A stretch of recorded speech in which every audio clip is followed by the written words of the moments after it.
when we are live. Hey, how's everybody doing out there in conference call land? Fired up, buddy. Yes, I'm telling you what, if you are not in Asheville for the Leadership Summit, guys, you are in a treat today for a little sneak preview of what the attendees got to see, some valuable information, some important updates. And there's been a lot of excitement about what we're about to jump into here, Casey. yeah, buddy. We got a lot. Formerly known as the Cupcake. That's right. Probably the most requested resource and videos, and probably, Casey, this is probably what got you Instagram viral famous, was this TikTok famous. TikTok That's hilarious. We got a lot to cover. We got Mr. Bud Palmer on to help. Some of these metrics with you guys. It was an amazing week last week.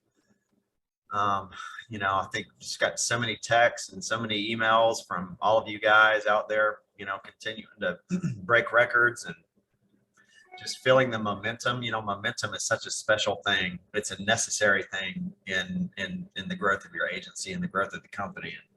And, when you have the big mo, you know it. And when you know it, you need to lean into it. It's the gold rush. We use that phrase sometimes when we hit these tipping points as a company. And when the gold rush happens, that's when you put your shovel down and you go rent a backhoe and you start digging, because it's the gold rush right now. So, I can't think of a better time to cover the metrics a little bit more in depth, Palmer, than right now. We'll talk about it on the next call a little bit, but we're, crushing recruiting numbers right now. We had 45 new SNAs this week. So we were looking at graphs from, where we really kind of started with SNAs and to where we are now, and hitting weeks at 45 SNAs, whereas like 18 months ago, we were having 2 and 3 and 4 new SNAs a week. Just massive tipping point. So good timing. Also, we are getting a lot of chatter out there. Competitors are continuing to flounder and struggle. We've heard a lot of chatter around that right now. So guys, like, the time is now. We've been saying the land grab is coming. It's here. So I think the message today is going to be really timely for you guys out there, especially if you didn't get to attend the Leadership Summit. We're going to kind of, like Spivey said, we're going to open up the curtains a little bit and show you a little bit about how this thing works. So Spivey, you want to share the screen, unless you guys have anything else to hit real quick? No, fired up. Let's get into it. I think we spend like 12 minutes on recruiting, and then 10 or 12 minutes on leads. And then next week we'll do part 2 and we'll talk a little bit more about engagement. But, if you've been around the agency owner academies or some of our leadership events, we used to go over this. And the analogy that we used was more of a baking analogy. And knowing that we kind of wanted to get the fresh kind of metrics 2.0 in front of you guys, we started thinking about the analogy or the illustration we're using as it applies to our business as a little bit less like baking and more like a machine. So everyone on the call needs to understand you have your very own machine. Spivey, if you want to hit some of the slides, what goes in top of the machine is time, energy, money. What comes out is impact. And that's the kind of a broad way to say it. I mean, obviously an agency comes out of it, tons of clients being helped with products, but it really kind of all boils down to impact. And so some things you need to know about your machine. Everyone in this room has their own machine. Your machine needs you. It cannot operate without you. It requires the right mixture of resources. The main fuel for your machine is energy, and its main output is impact. You determine how much energy you put into the machine, and therefore how much impact you get out. And so we'll just kind of fly through some of this real quick and kind of roll up our sleeves, Palmer, into the recruiting component. So what we're describing here is a $100,000 per month agency of Submit. We're going to assume that you are getting 20,000 a month of submit with your own personal production outside of this $100,000 of submit. And just so you know, $100,000 of submit should be good for about $4,000 to $5,000 a month of gross revenue commissions outside of anything you do with your own personal pen. And so the first component is recruiting, and it's the most important one. I don't care how good you are at lead management or engagement. If you're only recruiting 4 people a month, your machine is not going to work. It's not going to work right. You're going to have to get super lucky to just do anything close to 100,000 a month if you're not recruiting the right amount of people. And so all of the data that we're getting ready to show you is that. It's data, it's historical data that shows us for people that make it to this mark in our company, these are the ingredients, these are the resources your machine absolutely needs.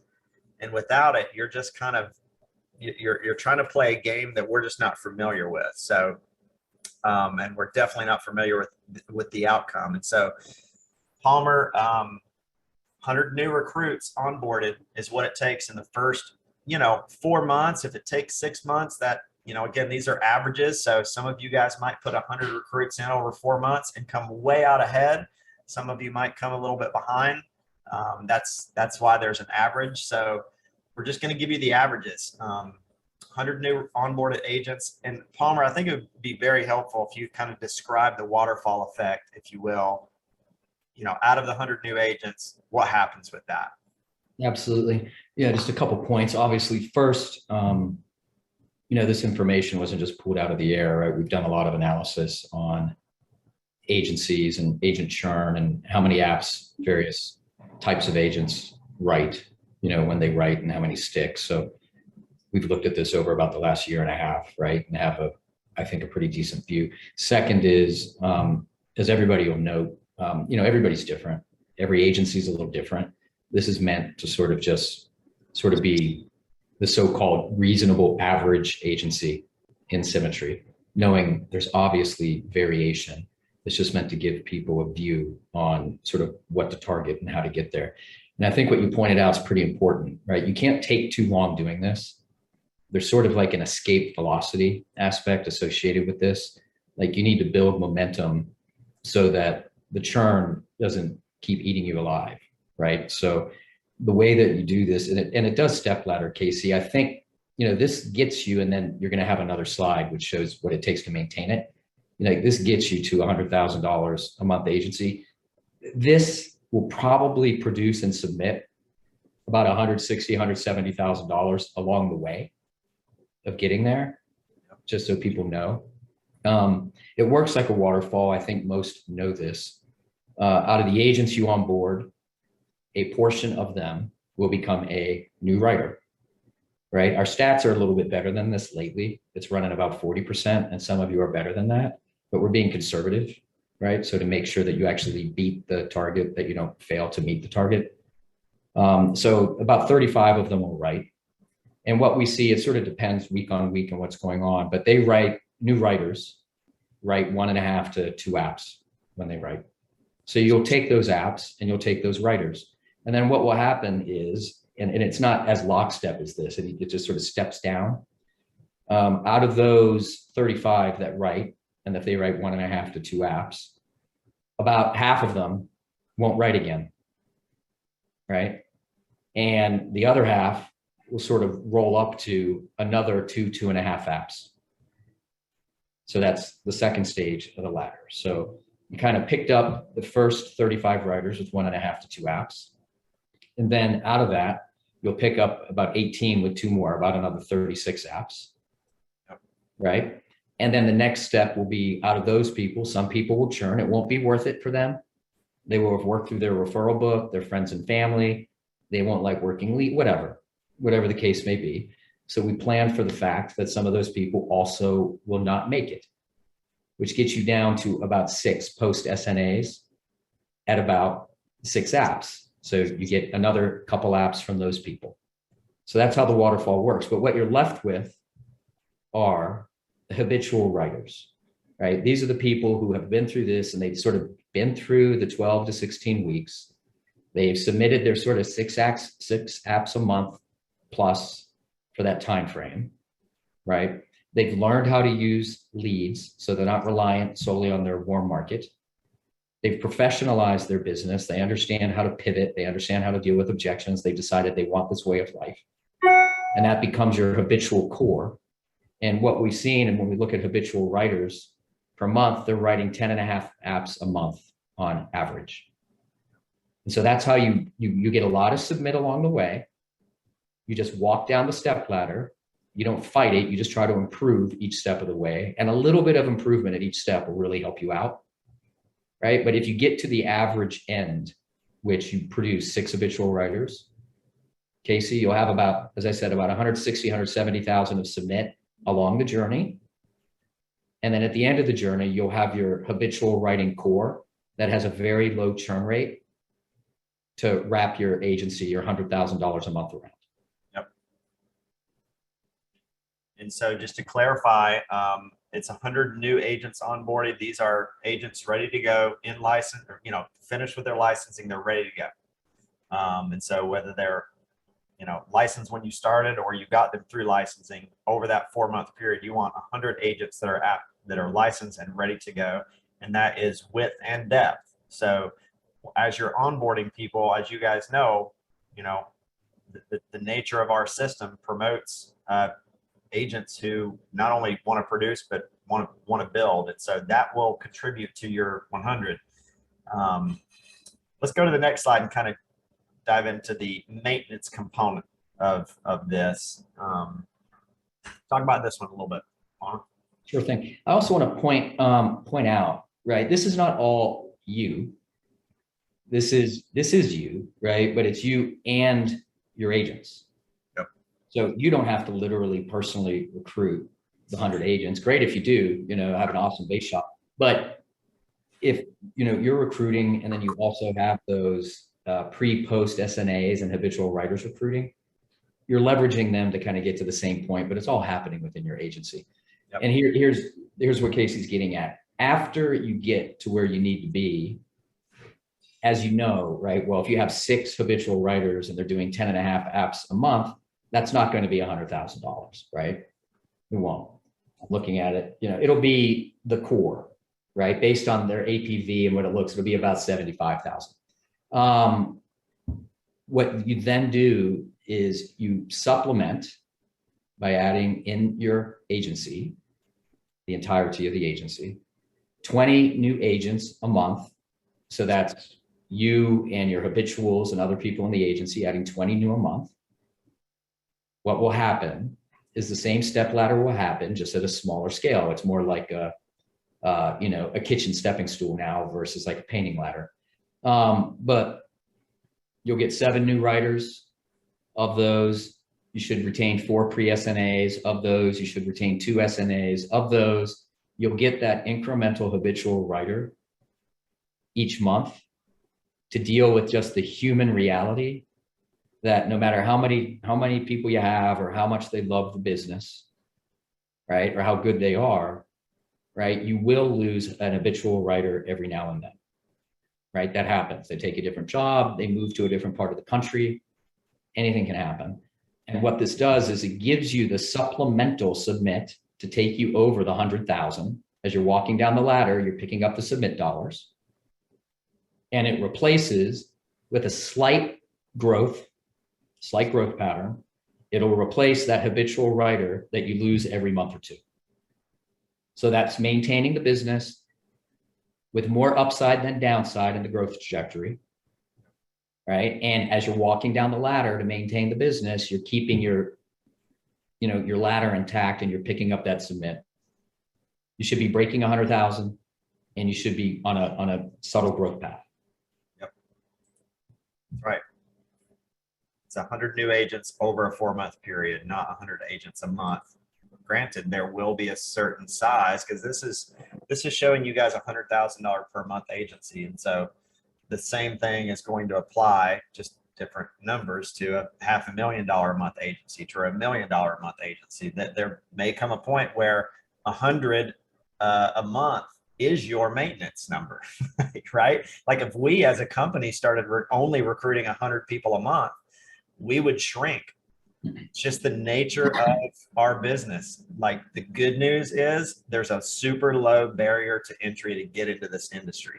The bad news is there's a super low barrier to get into this industry, right? It's like the biggest strength is also one of the fundamental, weaknesses. And I don't even view it as a weakness. I just, as Palmer said, it's just a human reality of how this works. So let's just punch it home real quick. Cause I know when you look at, if you're an agent, you're looking at these metrics, you might tend to right now be wanting to dig super deep into them. Just want to remind you that it's an average, and the punchline here, Spivey, if you go to the next slide, what are the main takeaways on the recruiting component of this? The main takeaways I hope you're taking home and away from this call is, am I recruiting enough? Chances are most times when I'm coaching an agent or an up and coming agency owner, they're not recruiting enough whatsoever. They're not even coming close to it. And most of the time it's not, Palmer, because they're not working hard enough. It's just that they're spending their energy and time there. It's an allocation issue. They're spending a lot of time hand-holding the 4 or 5 agents that they have brought in. And the problem with that model is you end up with a lot of people that want hand-holding. You end up, because that's your strategy and that's the feel, you end up not being able to attract a higher quality, a higher kind of leader type person into the mix, someone that kind of wants to run and doesn't want you to handhold them.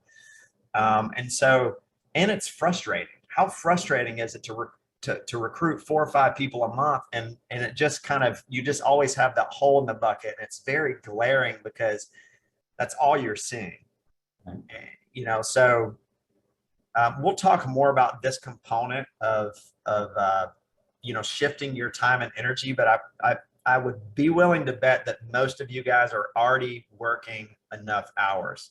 You're just not spending it in the right time. I would put recruiting at the very top of that list, and we'll kind of talk about that at the end here in a second. But and then next week we can hit on engagement, because there's an important component here. And I didn't say it the other day on stage, but I wanted to, just kind of running short on time, is even though you own the machine, and even though your machine may be perfectly running and humming along at 100 agents a month, or you're in maintenance mode and you're hitting 20, 30, 40 a month, and you have this base shop machine rolling, it can't feel like a machine to the agents that you're onboarding. And that's why engagement is important. And we'll kind of hit on that balance a little bit more. Palmer, anything to kind of add to the takeaways? No, I think I'll say one thing. Very small improvements on any of these metrics make a really big difference. Yeah. Doesn't mean that you have to swing for the fences. It just means measure what's going on, figure out what works. Don't seek perfection. Like there's some people who have, they're proud because they have their average new writer writes, 6 apps or 7 apps, right? But they have like 3 writers, right, that come on, versus somebody who's doing 5, right? But they have 6 writers that's coming on, right? So seeking perfection on any one thing is not going to help you. I think what Casey said is like, you got to run it like a machine. The gears work together. But I'm telling you, if you just do the incremental improvements, step by step, bit by bit, grain of sand by grain of sand weekly, it can have a really big impact on you. All right, let's move to leads, because once we get the right amount of raw ingredients, the right amount of bodies in the room, now we've got to feed them resources. We've got to be good at leads under management. So we want to kind of dig into, what's the optimal lead flow as you're bringing on agents, and we're going to kind of speak to it in that level of performance, because what a new pre-SNA agent needs versus what a habitual writer needs is different. And you don't want to derail or, get the wrong lead mixture into an agent too early and potentially run them out of business because they can't afford the type of leads that they're working. So let's dig into lead management holistically as a $100,000 per per month agency, Palmer, it's going to look like roughly 360 A leads a month and 1,100 bonus leads. So a 3-to-1 ratio, B lead to A lead. And this should take a lot of the frustration out, because if you're recruiting enough, which is the first box you got to check, then you step down and you say, are we providing enough leads? Are we getting enough leads into the hands of these agents? And that's where that 3-to-1 ratio comes into play. Palmer, you want to kind of expound a little bit on what we're seeing there? Yeah, well, again, this is the aggregate. You're going to flip a slide. You're going to dig a little deeper, right? Because this is like a landscape picture of the entire agency, right? It's meant to serve as a guidepost, right? If it's fundamentally off from this, it probably warrants looking under the covers a little bit. And again, everybody's a little different. Some people do their own lead gen. Some people buy more third-party leads, whatever. Like, this is basically the typical 100,000 per month agency, given the nature of the agents that we just went through, right? Various different types of agents that consume different types of leads. This is the aggregate of what it would look like.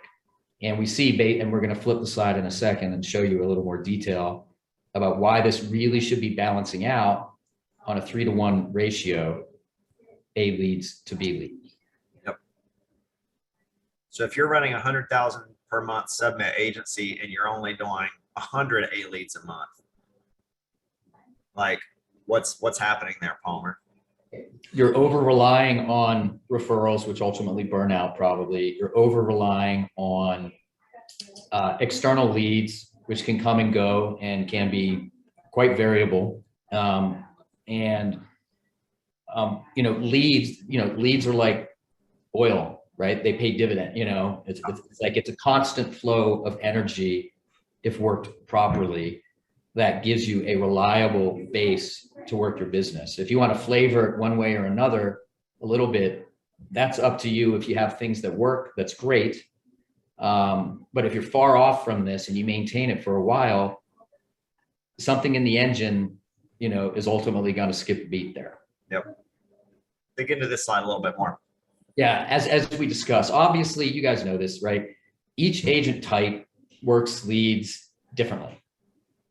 Right. So we've dug into this. And as I said, the team, this is since before the pandemic, we've been looking at this. This is honestly, Casey, it's like about 7 million leads.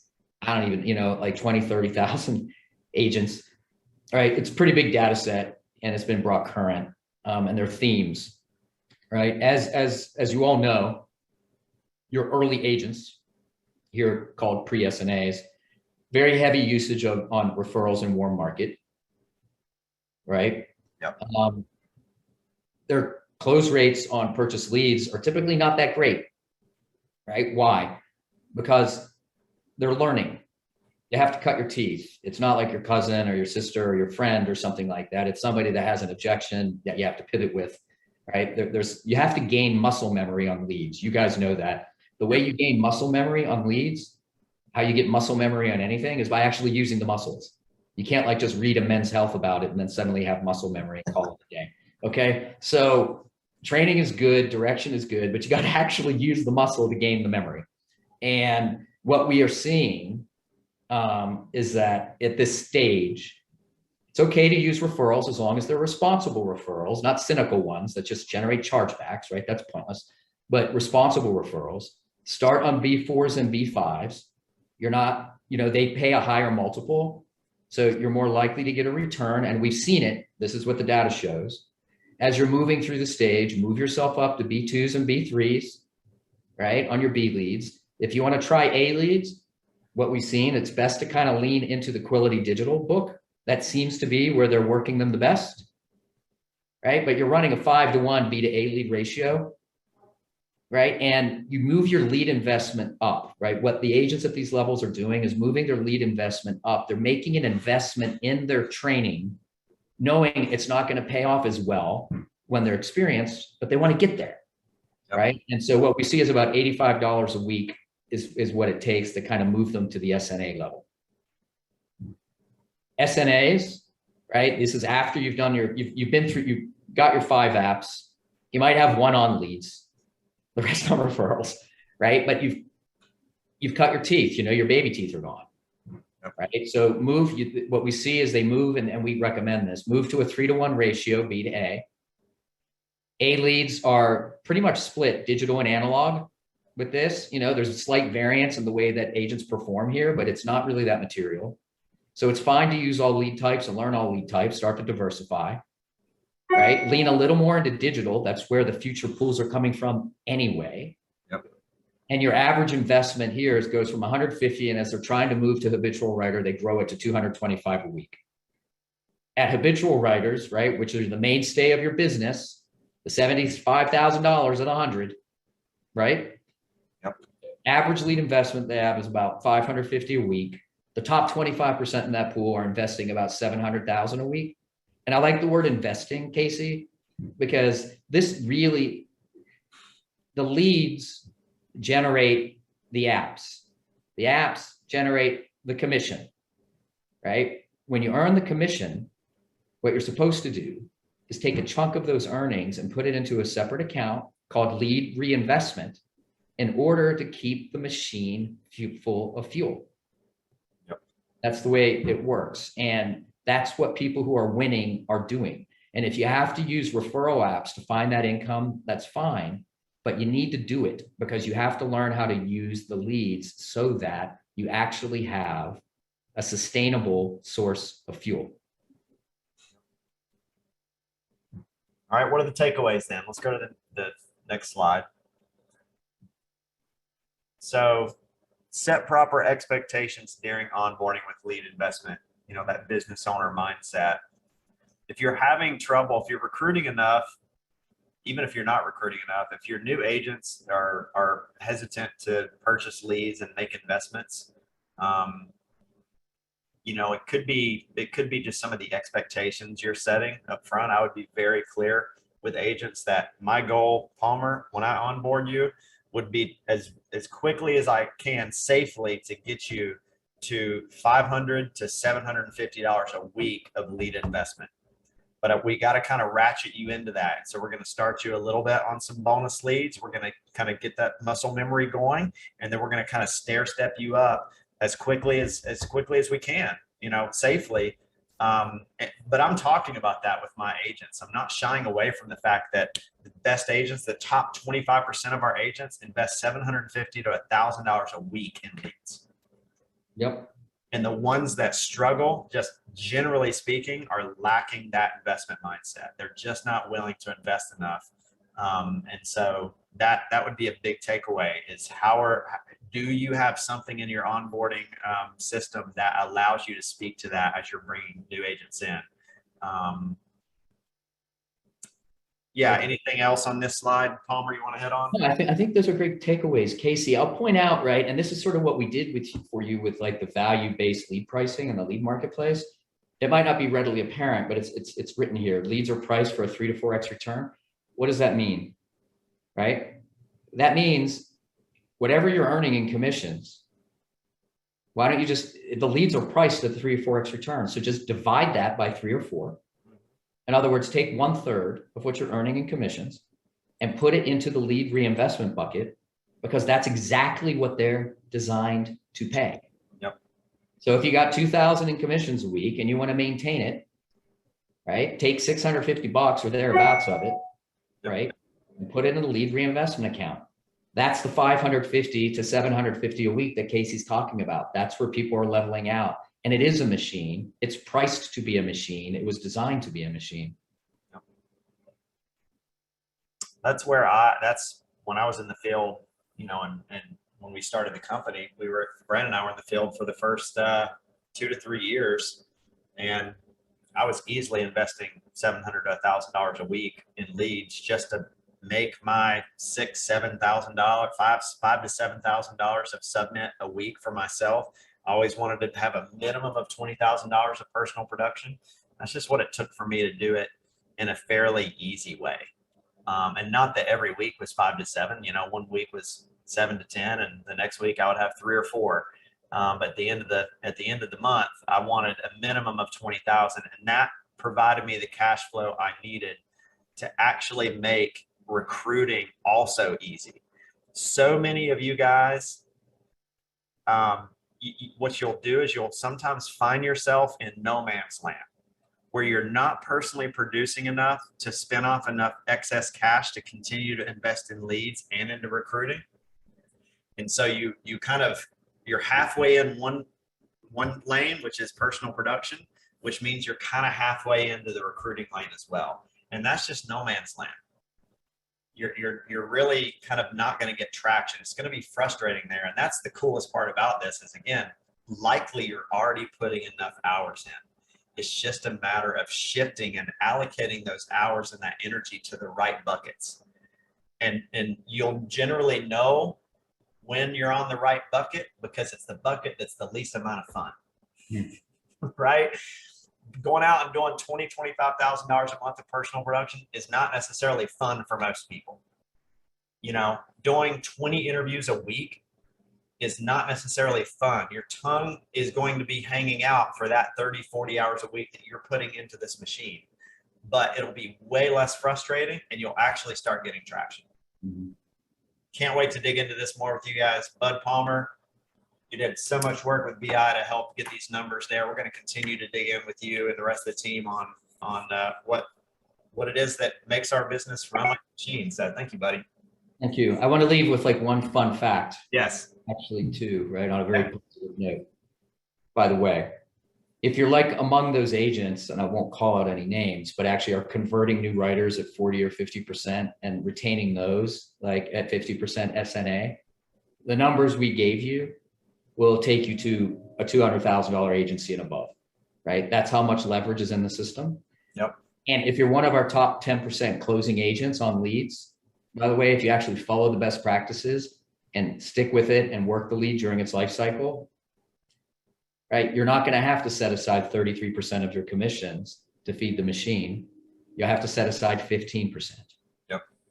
That's right. Just note, there's significant upside in doing this right and just following the steps and just putting the runners on base and then bringing them home. That's right. It's like putting that octane booster in the old engine, ain't it? Yeah. Love it, buddy. Thank you, man. Thanks. Spivey, Man, B-Dub, take it away, guys. Yeah. fired up. We are going to have part 2 next week, guys. So we've got a lot of requests to have a recap. As always, we will do our best to get these calls up and on HQ for everybody to do a follow-up and deep dive back in. I know if you're like me, B-Dubs, we're taking notes as fast as humanly possible right there. That's 2 of the brightest minds in the industry telling you a step-by-step equation of how you can be successful to the tune of $100,000 a month agency. I think that's well worth everybody's time to dive into. Yep. No one better than Casey Watkins at breaking it down. No one better than analysis than Bud Palmer. And next week, again, getting into the engagement piece of things, we'll make the presentation available for you on the back end of that. And again, as always, we'll be integrating all this into Summit. We've got a leads calculator in the accelerate phase of Summit that's helpful for you guys right now. And we're on it. I know Resma's working super hard at some updates and excited to roll those out too, integrating all these great insights. Man, we are fired up, guys. And you know me, as much as it pains me to say this, but B-Dubs is right this week. We're going to move quick. We're going to be expedient. We're going to properly love on those individuals that are on the leaderboards, but we've got so many announcements in